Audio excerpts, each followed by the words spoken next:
Candlepin for Kids Second String is brought to you by Leo's Super Bowl in Amesbury, Massachusetts, with 24 lanes and arcade and super cosmic bowling. It's a fun place for bowlers of all ages. For more information, check out leosuperbowl.com.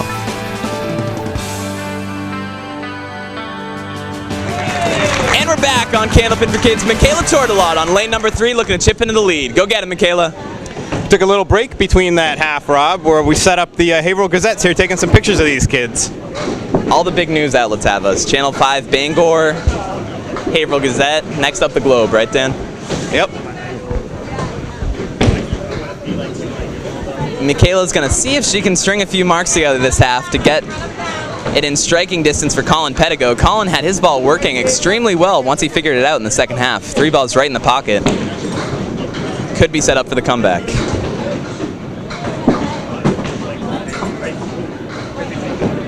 Pair of sixes up there as our girls try to get it figured out. Now, we were talking at the break, Dave. You said the bowling part was always the easy one, but the interview was a little bit trickier.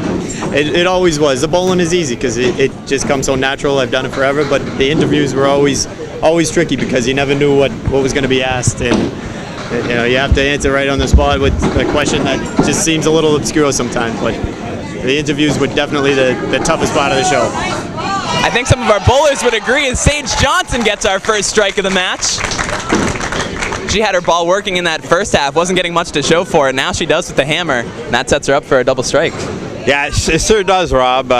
Gets a little high five from her partner there. I don't know that the interviewee has got the harder job, or maybe the interviewer, Rob. We always talk about, you always make fun of my interview questions because I can't seem to ask anything other than a yes-no question. That's true, she might agree with you. I spend minutes trying to come up with a good open-ended question. It's not easy to do. So now Sage Johnson, if she can put another hammer up there, she'll be entered into our double strike bowling ball raffle, courtesy of Paramount Industries. They give us 2 sets of bowling balls each year, and if one of our bowlers can throw a double strike, they're entered into it. Sage a little off the head pin, looking for a break. If that pin comes back, looking at a good spare leave though.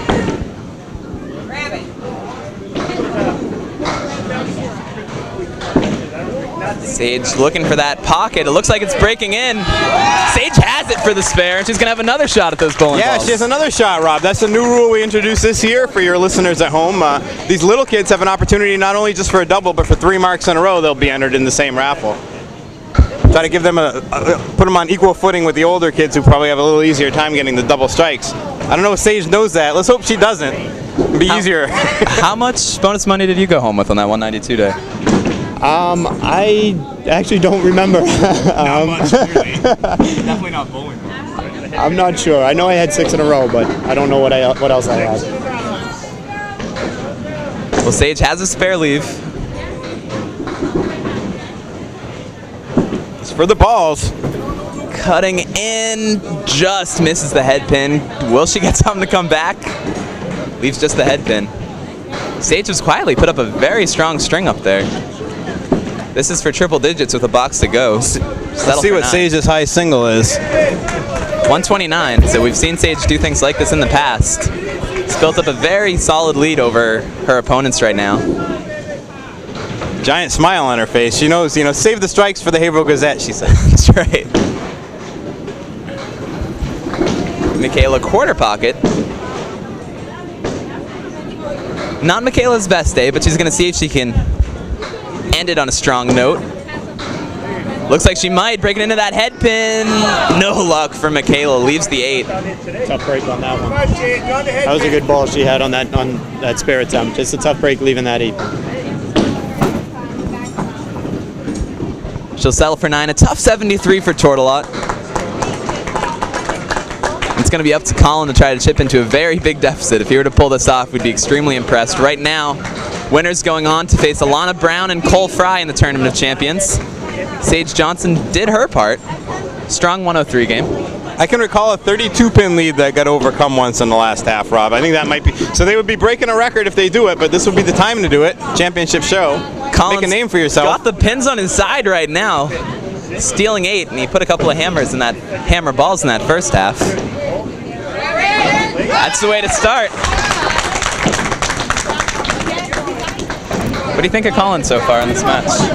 He's very impressive. He had that tough start, fouling a couple times and looked like the nerves got to him, but he's bounced back extremely well.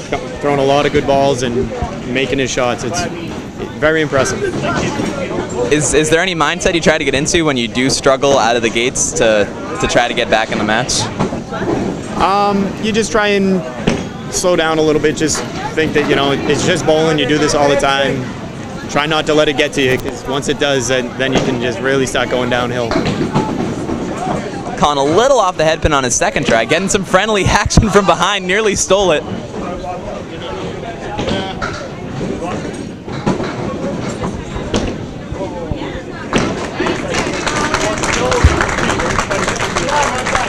So nice out for Pedigo.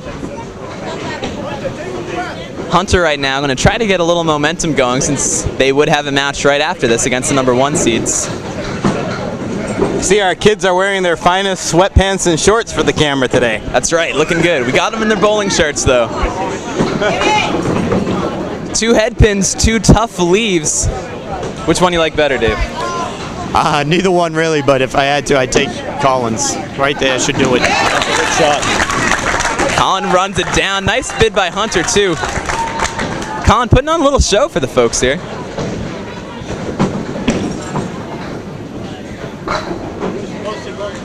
Colin a 10. Looks like he's got a bright future in this game. Colin, before the match started, I asked him what his average was, and he said around an 80. I said, what are you going to hit in this show? And he said 70. And I said, oh, come on, I think you're going to hit a 98. He's definitely heading more toward my prediction than his own, I think, so far, even with a 6 after 2 boxes. No, you take those first 2 out, and Colin's looking at a 120 game. Colin veering a little right there.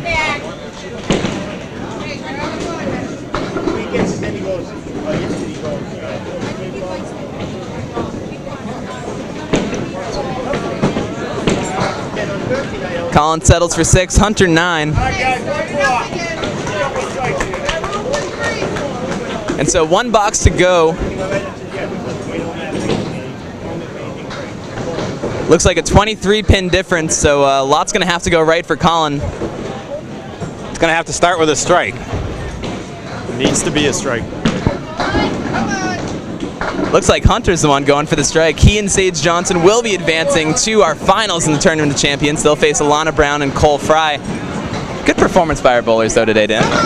Yeah, and we'll be right back with a few words from the bowlers, talk to at least the runners-up, see how they felt, and see how the champs feel going against our 1 seed.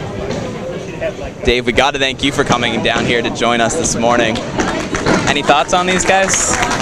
This is awesome. This is my first time seeing these guys, and thank you for having me today. This is a pretty cool show you guys are putting on. You think we could convince you to stick around for the next match? Unfortunately, I have to go back to work today, but Okay. if I wasn't, I would definitely stick around. Guess we'll allow it. Good match by our 2 teams. 191 to 168 the final score. We'll be back with the closing interviews.